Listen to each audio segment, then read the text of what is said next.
Welcome to Target Market Insights, the multifamily and marketing podcast. Each week, John Kasman interviews multifamily and marketing experts to teach you how to find the best places to invest, attract investors, and grow your portfolio. You are listening to Target Market Insights with your host, John Kasman. Welcome to Target Market Insights, the multifamily and marketing show. I'm your host, John Kasman, and I want to thank you for joining us for another great episode. Now, if you're enjoying this show, do me one very quick favor and leave us that 5-star rating and review. And don't forget to hit the subscribe button so you don't miss an episode. Now, listen, we love feedback. I want to hear what you're learning from the show, what you love. If there's something you want us to do or guests you want us to bring on, we're happy to hear that as well. Our goal is to make the show as strong as it can be so it can help you in your investing journey. Now, today we're going to be talking to Spencer Gray. Spencer Gray is a developer, leader, and executor for investment strategy. He performs underwriting and due diligence in all assets for the Gray Capital portfolio. Now, since founding Gray Capital LLC, Spencer has been involved in over $700 million in transactions. Spencer is also president and CEO of Gray Properties LLC, a commercial real estate focused family office. Let's welcome to the show, Spencer Gray. Hey, John, really appreciate you having me on. It's a pleasure to be here, and I'm excited for today's show. Absolutely. Hey, Spencer, I went over your bio at a high level. Why don't you take a minute or two and give us a little bit more context? Yeah, no, absolutely. So, I've been an entrepreneur really since as long as I can remember. I grew up in an entrepreneurial household. I saw my parents start a business, something I always knew what I wanted to do. I got involved in real estate at the end of high school. I flipped a house with a friend. And that kind of planted that seed to continue investing in real estate and be interested in real estate really kind of throughout my entire life. I was doing real estate investing on the side for quite a while, for about a decade, until about 2015. I sold a business that I had started and went all in on commercial real estate investing. I founded my firm, Gray Capital LLC, as well as I founded a company with my father and a couple other family members called Gray Properties, where we focus as more of a passive limited partner investor, where Gray Capital is kind of the active investing element. And I've spent the last 5 years building up both of those companies. We're based out of Indianapolis in Indiana. And we focused on stabilized multifamily assets, primarily in the Midwest, a little bit in the Southeast. Started with a value add strategy. We do more core plus investments today. We still do value add projects, but we've been just building up our portfolio and working with investors across the country to help them build their own portfolios of cash flowing assets for the past 5 years now. So. No, man, that's awesome, Spencer. I love that you grew up in this environment, right? You woke up and, you saw it around your parents who started their own business, doing your first, flip as a high school, at the end of your high school time. I think that's incredible just to have that bug and be, getting into it and spending all that time developing it and getting to the point where you're at today. Let's talk a little bit about, the two companies. You mentioned Spencer, Yep. Gray Capital, and then Gray Properties. Gray Cap, if I'm understanding right, Gray Capital is where you work with other investors to go out and acquire assets. Gray Properties is your company where you and your family kind of pull your resources together and invest more passively in different opportunities. Can you just elaborate on that and why the distinction between the two? Yeah, no, absolutely. So I started both of the companies around the same time. It was really, I was working independently from my father, who was also investing in real estate. He was also investing in multifamily assets. And, I'm, especially that time, I was younger, trying to build a big company or as a company that is see where we could grow it. He was more interested in, diversifying his portfolio out of the stock market into commercial real estate. I thought it was a great opportunity where we could kind of combine resources. And at that time, I was really still educating myself. I understood and was experienced in other strategies in real estate investing, mostly flipping single family homes and small rentals. But I just didn't have the track record in the multifamily space. And so the way we really got our start was to partner with other operators either as a limited partner, but very quickly. And really my first projects were as co-general partnerships, co-GP projects, where we took a semi-active role and essentially over time became more active and more active, brought more things in-house onto the Great Capital side, and then Great Properties. We just continued to invest through that entity, and basically just were able to use the synergies between the two. So they're separate companies. I run both of them, but like I said, Great Properties is much more of a passive holding company where we do a lot of different real estate strategies. Again, mostly multifamily, but we also invest in medical office buildings, industrial assets, and just some other different real estate investing strategies. Where Great Capital, we're very much solely focused on multifamily acquisitions management. I think too, the big lesson here is like, you can start, even if you've got some experience, flipping or doing some rentals. A lot of people struggle making that leap into multifamily. And what you and your family did was, you decided to come in first as limited partners, then as kind of co-GPs on deals.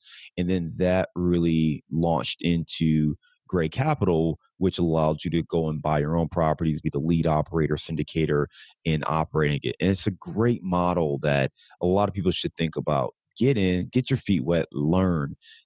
Learn while you earn as a limited partner. If you have some skills, if you can add some value to a deal, use that to become a general partner on a deal. And then as you develop that skill set, right, now you got some credibility behind you, you've got some experience behind you.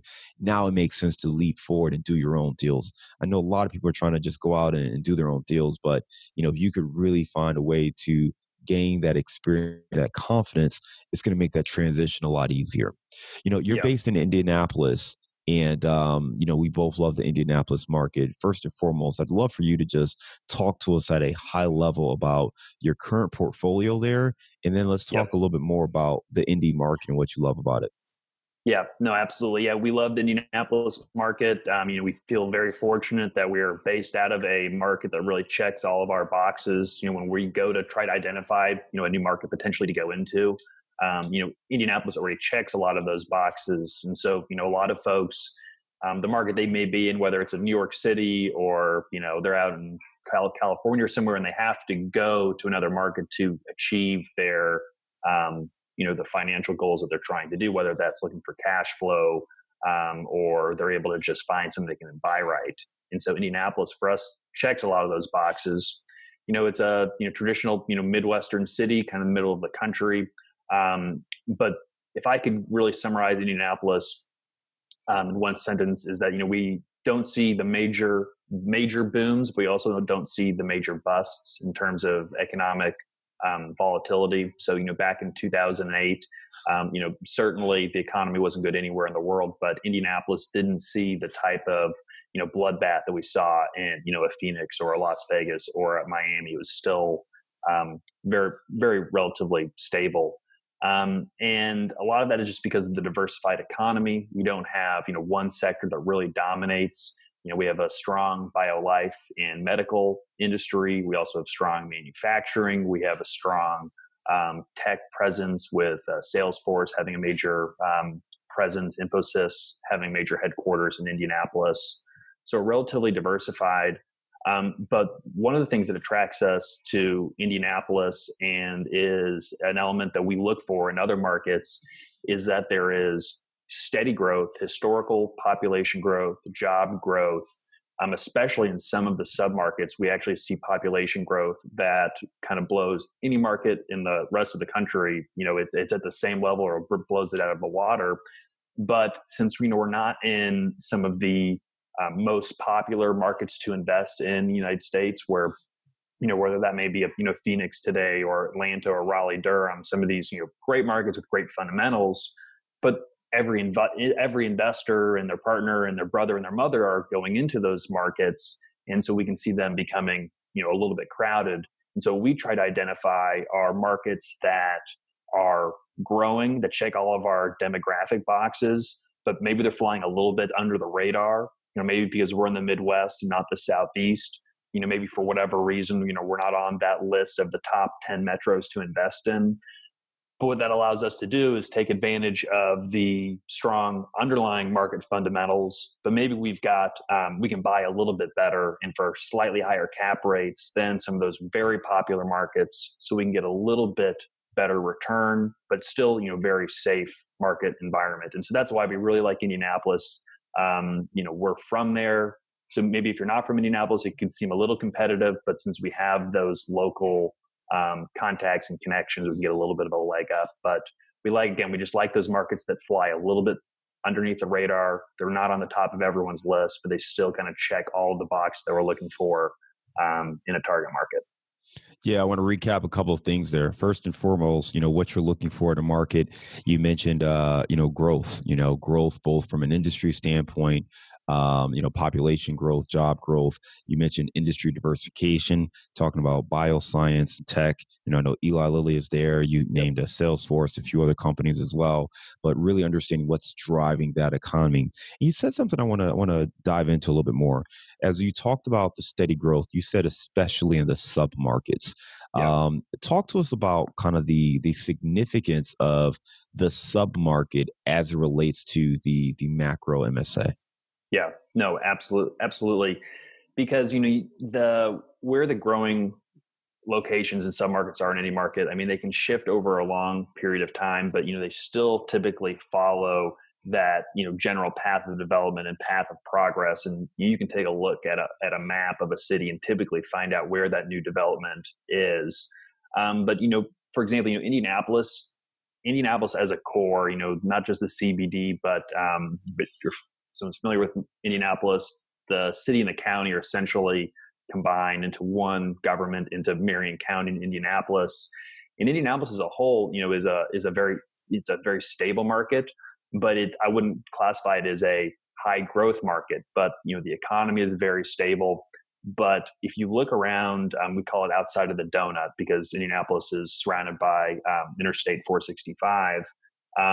The strongest growth are in some of those donut markets in the suburbs, whether it's a Carmel, Indiana, which is just north of Indianapolis, a Fishers, which is just northeast of Indianapolis, or like a Zionsville, Whitestown, which is at the northwest side of town.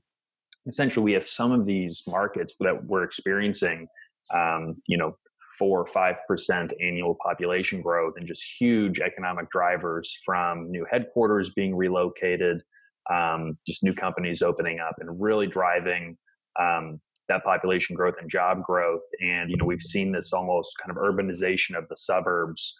And this took place long before COVID and everyone wanted to move out to the suburbs. But for the longest time, some of those submarkets that were suburbs, you didn't really have a lot of the, the amenities or the resources like, dining and shopping like you would in the city. But now a lot of those have been added to a lot of those markets. And so they've been just that much more appealing. That being said, there's always those pockets, like in Indianapolis that are still growing. Like, we see the Speedway, Indiana market, which is, inside Marion County itself, that has a lot of good growth potential, and it's been growing. You have to be kind of careful being in the right areas and the right, blocks kind of a Speedway, Indiana. But I think the more granular that you can get, I think you can find advantages, and that's where having boots on the ground or local knowledge is key. Because without having a lot of that local knowledge or experience, it can be hard to figure out, not just which side of town to be on, but, really which neighborhoods and, which blocks to be on. Because, there's a couple neighborhoods of Indianapolis where I would be on one block, but, a quarter mile away, all of a sudden it wouldn't be a place I would want to invest. And so you have to be granular, start looking at it from macro, but then, getting closer and closer and really being specific on location, because it's everything. I think it's great insight because, a lot of times we do fall in love with a market. We talk about Phoenix or Dallas or Atlanta. And the reality is that that sounds great at the MSA level. But to your point, we really have to drill down to the sub-market, understand where exactly are you looking for opportunities and what's driving that demand. So you talked about jobs, you talked about the donut, and a lot of major cities have this same donut, Yep. right? You have that 265, 465, 271, whatever interstate, right? That's circling the major city.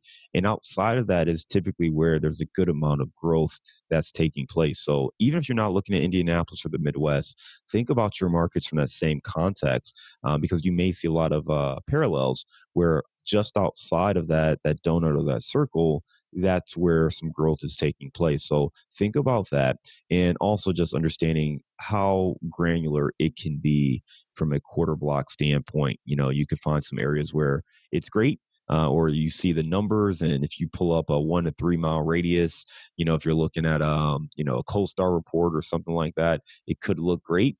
But if you're not really, certain of the exact submarket, you may have some misleading numbers there. So it really helps to have that great local market knowledge, which obviously you and your team have in Indianapolis.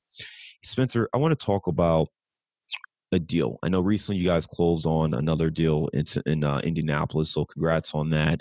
When you're looking at opportunities, right? You're local, the landscape. What lens are you using? Said more clearly, what does a deal look like to you? Yeah.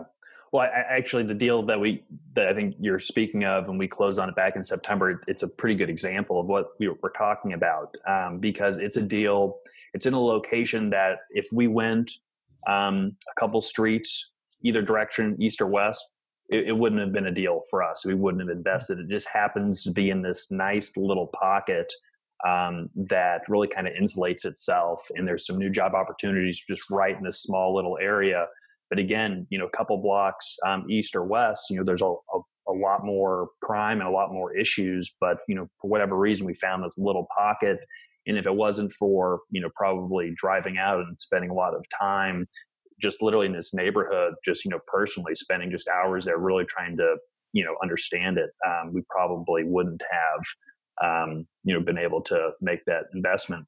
So, what we're looking for, whether it's a market or if it's a deal, there's really kind of three to four elements. The first three are the market, and the last one is the deal. Really, it's got to have, like we've just been discussing, it has to have the right demographic trends. Again, it's population growth, job growth, income growth. Those all have to be trending in the right direction and have been trending for some time. The second is like the actual market fundamentals. Can you buy right? Can you buy to a point where you can achieve your, return metrics, and that it makes sense to you, for yourself and your investors? And then, the third one, which is a little bit more intangible, and again, it relates to the market, but also the deal itself, is, what's the story on the market and what's the story about the deal? Because you can have, pretty good demographic metrics, and you can have, the market can be right, but if there's no real, story, if there's no, and that may be a new corporation is just opening up doors, or, there's some kind of cultural phenomenon, or like in Indianapolis, another thing that we have going is, we're a major sports town, do a lot of minor league teams, quite a few pro teams, and, the city's invested a lot of resources in trying to attract sporting events to Indianapolis. And so, what's the story that's going on in that market? And especially if you are trying to, raise capital from others, having that story to try to get yourself excited, to get your investors excited. It can be a little bit intangible, but then that story has to then translate to some empirical data of we've got all these tech companies, for example, moving in, and that's translating to higher average area income. But so it really has to have that story that's really driving the deal and getting everyone on board. It has to be a real story. And then if you can check all three of those boxes, then it comes down to the asset in particular, the exact location, what you can buy it for, what the returns are, checking all of your, deal specific boxes. But again, really comes down to, demographics, the market, can you buy right? And then what's the story for the deal? And it's great insights right there, Spencer. First and foremost, looking at kind of the core things you look for at the market level: growth, population, job, and income. Those are the three things Yep. you're looking for to understand, hey, what's the story? What's going on in this market? I want to see it in the data, right? Population growth, job growth, income growth. From there, can you buy this thing right? All that's phenomenal. But if you can't buy this at a price point that allows you to deliver strong returns for your investors and for your company, then it's not going to work out. And then you talked about understanding the story. What's the story on the market? What's the story on the deal? Because that's going to allow people to get excited about it. And this isn't just a story just to put a ribbon or a rainbow on this thing. What you're talking about is, if we're coming up with a business plan or a hypothesis, the data and our business plan should align. So that story, I mean, we're oversimplifying it, but you're talking about the business plan and having different data points that suggest, hey, this is going to continue. Because if population is growing, if job growth is there, and it's because new employers are coming in, and this property is located nicely to attract, potentially new residents who are going to be working at some of these companies, then the data should be able to indicate some of that, right? So having people to understand how exactly you plan on implementing and executing your business plan is really what we're talking about when we say what's the story. So phenomenal insights there. Yeah, no, I think if you can't tell what the story is, if you have all the right data points and it's a deal, but you can't explain that and summarize that, without using those data points, well then, maybe you're missing something, or you probably don't have enough information to really pursue that deal. Because if, population is growing, jobs from, you don't know why, you haven't done enough homework. And so, you can have that story, but the story could be strong enough to outweigh some of the trends. Maybe the data isn't there yet. Maybe it's something that's just happened. But I think the story, while it can be intangible, is huge, because to your point, it really is the business plan. And if you can't put that into words, and it doesn't make sense from just a logical standpoint, and then have the data to back it up, probably have a problem. No, great insights there. Spencer, let's talk a little bit more about some of the things you're doing, right? I know you work with other investors and you've been growing significantly. And I know that you right now have a newsletter that you put together. You send it out weekly. What sparked the desire, or I guess the interest to create this newsletter and to start sending that out to investors? Yeah. Well, something that I've always tried to do is stay up to date, stay informed, get the latest and best information. Just because you can have, and again, it's not just quantity information, but quality of information. And I had always spent a lot of time of aggregating those resources. And, I spoke to a lot of, pretty sophisticated investors and operators, and, they wouldn't have even seen these reports because, everyone's paying attention to what's going on, and maybe you don't have all that whole reach. And so we thought it would be a good idea to, on a weekly basis, aggregate and combine all of the most important, whether it's, news articles, research reports that come out, new data reports that come out. Let's aggregate that, put that together every week. And, we put a decent amount of time and effort kind of putting all this together. And so, we started a weekly newsletter about, I want to say 6 months ago.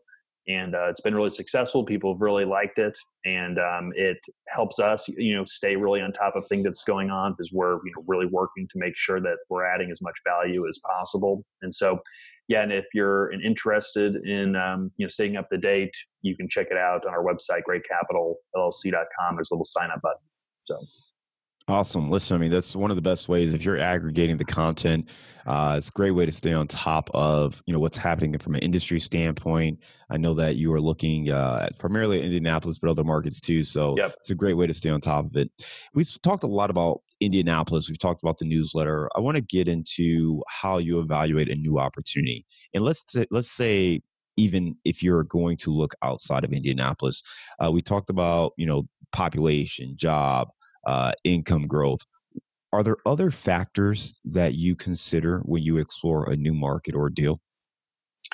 Well, I guess the first thing is, again, what is that story? What's going on in that market that's going to continue those trends? Whether it's a net migration story, that you see going on in the Southeast, or whether it's, people from, New York moving down to Florida or Atlanta. And those trends are going to continue because, as baby boomers get older, they're going to retire. They want to move somewhere warm. What's really driving? And so, taking a look at where those markets that have had some track record of success and they're moving in the right direction, but which markets are going to be able to sustain that growth over, a period of time, because, we can't choose a market and buy that has just hit its peak and it's topped off, and then it just has flat growth in the next 5 or 10 years. Because when we're looking at a, 3, 5, 7, or 10 year investment and hold period, we need to be sure that we're going to be able to sustain that level of growth, because those demographic trends are, the fuel and the wind that, fills the sails of these deals, and that helps us mitigate risk and really pushes a deal forward. It drives rent growth. It drives the ability to lease and vacancy rates. And so we want to make sure that whatever has been happening, we have a high degree of certainty that those trends are going to continue, into the future. We look for markets that are, large enough to have an adequate amount of liquidity and capital activity. And so, a market that may only have 20,000 people, it may be growing. But unless it's really kind of a submarket or a suburb of a larger MSA, it may be hard to get financing in that market. It may be hard to get investors excited, and it may be hard to sell at some point. And so, we want to find markets that have, adequate levels of liquidity. We don't need the most liquid markets like a New York City, but a market where there are enough interested buyers and sellers that when we want to exit at some point, there's going to be a handful of buyers that may actually line up, and we're not having to, really search for a buyer. Because you can have great cash flow, but if you can't sell the deal, half of your return or more is going to come up when you sell it. So you have to have a seller on the other side. And so, enough, capital liquidity, checking all the right demographic boxes. The story has to be there.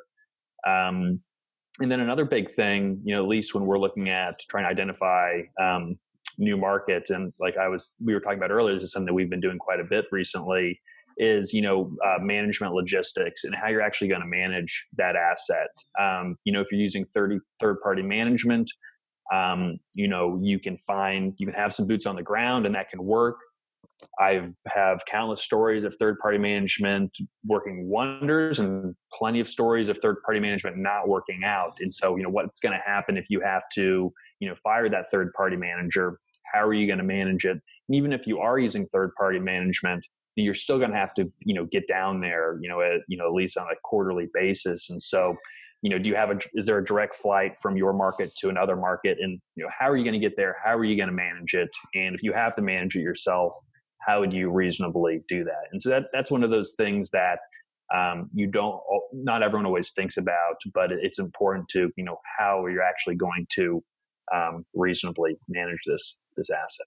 So. Yeah, and these are very, logical things, and it may seem obvious to some people, but I think, a lot of times we get caught up in our analysis. People get caught up in the numbers, and you forget some of these really important details. Just to replay a couple of them is, one, it's great to buy a property that has great cash flow, but the more tertiary or smaller the market is, you have to keep in mind the exit.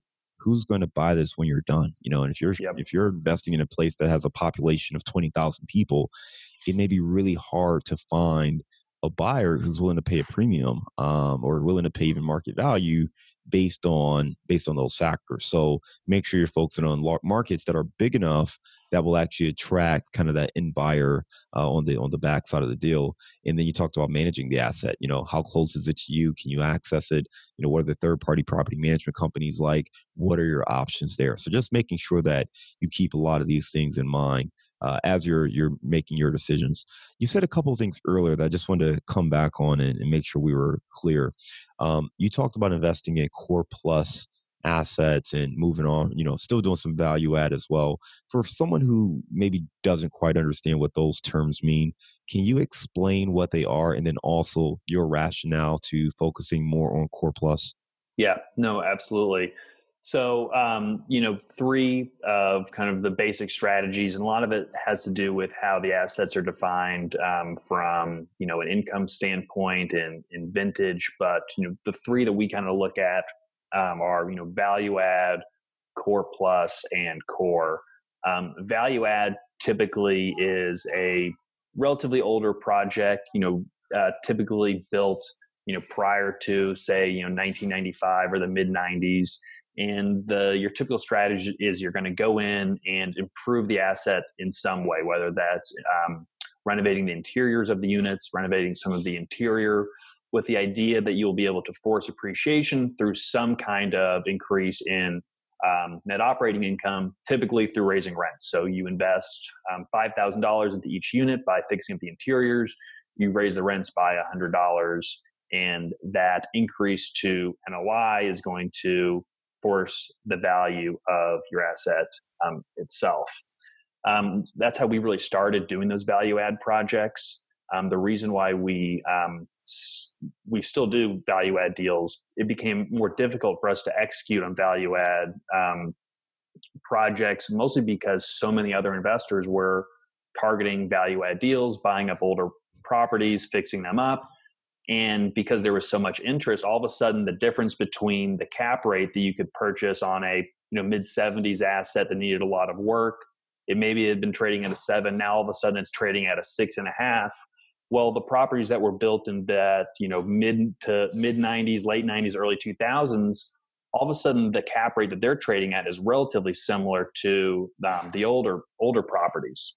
And so when we started looking at core plus, which we define as really late 90s, early to mid 2000s vintage, there will be maybe some deferred maintenance, but not typically a value add strategy. You're not going to go in and renovate all the units. Maybe you're going to cure some minor deferred maintenance. You're trying to add operational efficiencies to the property, maybe running it a little bit leaner, a little bit better.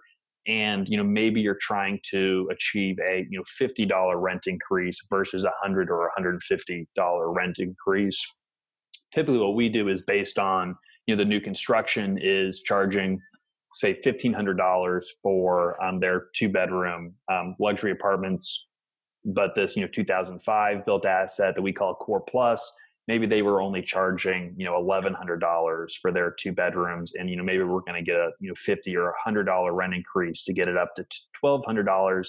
And maybe we still have a nice delta between our asset and the brand new property down the street.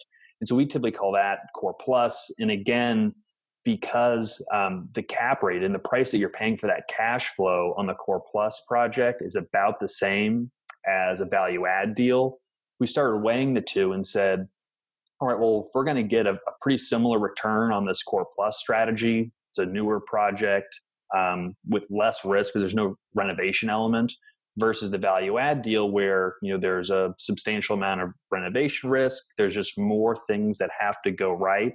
There's a higher chance that you can get a higher return on the value add project, but, higher risk or higher return typically equals to slightly higher risk. And our conclusion was that so many of the value add properties, we were not receiving enough of just a risk premium. We weren't getting enough return to take the risk. But we could get a decent return out of these core plus strategies, still check all of return criteria boxes. And that just kind of naturally led us to doing some of these more core plus projects. Now, core is your typically new construction luxury assets. And we were never doing those because the returns never made sense. But with interest rates being so low, we're actually getting ready to close in a little bit less than a month on a new project up in the Mishawaka, South Bend, Indiana market. That is, basically new construction, but because of where interest rates were, because it's a little bit more of a tertiary market, we have a little bit of debt and geographic arbitrage going on. So we're able to actually get just as good returns as half the value add deals we've underwritten this year. And so at some point, like, well, why not buy value? It's going to give the same return as some of these older assets that have much more ongoing maintenance issues. But that being said, we find a great value add deal because it's our bread and butter. We'll do it. It's got to be the right deal. It comes back to competition too, right? Like you said, I mean, if so many other people are looking for value add, you have to start to figure out ways to pivot just a little bit. And you guys have done that with the Core Plus product, and your explanation makes a ton of sense. So I would implore anyone, if you're an active investor, you've been looking for deals for months and months and haven't been able to find one, consider what Spencer just talked about. Maybe change what you focus on instead of, going after the value add smaller deals that a lot of people are going for.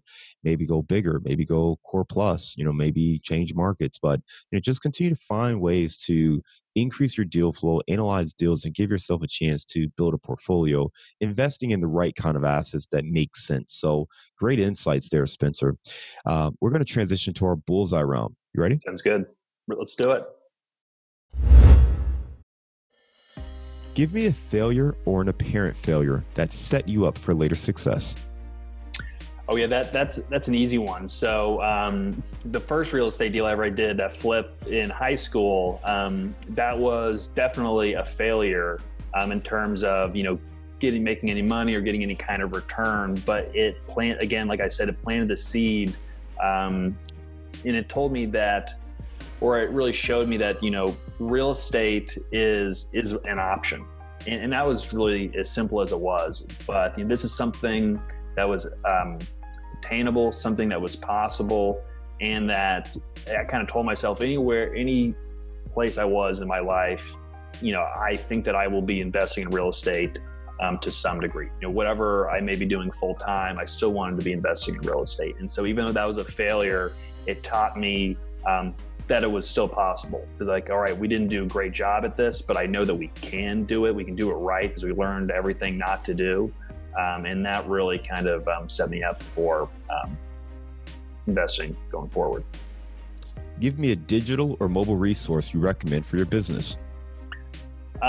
So one that we've been using now for a couple months is a webinar platform called Webinar Jam. I know a lot of people, I use Zoom and Google Meets and Microsoft Teams all the time, but for hosting webinars, we found it to be a pretty great platform to really automate a lot of the process. The registering has a lot of interesting features, and I wouldn't say it necessarily breaks the bank. It does cost a little bit, but if you're hosting webinars, for us, we started using it for our deal webinars. We hadn't been doing those in the past, but we thought it was a great way to do the presentation once to a large group of investors, kind of do a little bit of a different style of a presentation, and then we can have one-on-one meetings with individuals after the fact. But to get a lot of the basics in showing the deal off, it's a pretty great platform, and we're thinking about just hosting some other webinar events on it in the future.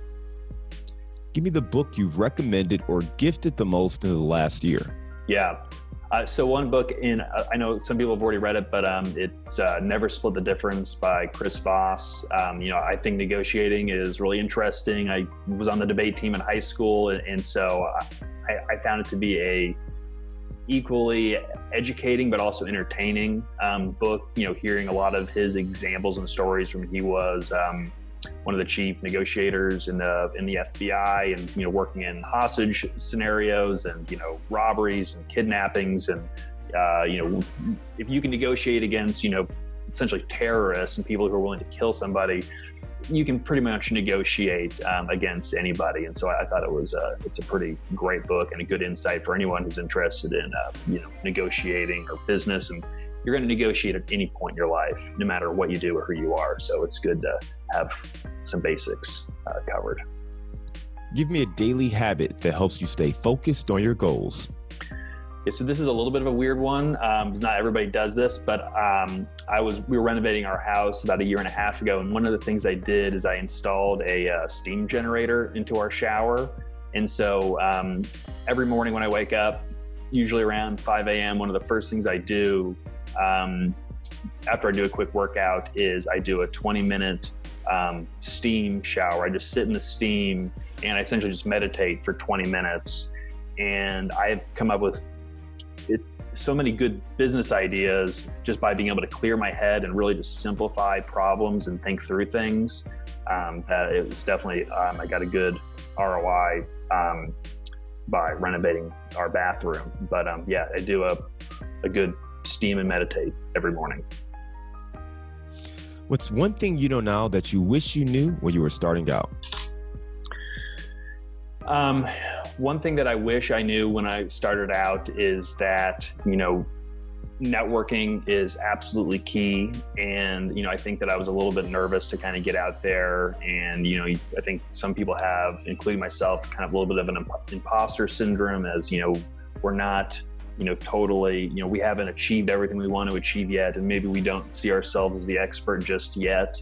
But getting out there and meeting individuals, because that the saying your net worth is equal to your network, I found that to be absolutely true, and so many doors and possibilities can be opened up. So I'd say network early and network often, even though it's not everybody's favorite thing. It's critically important. So, what are you curious about right now?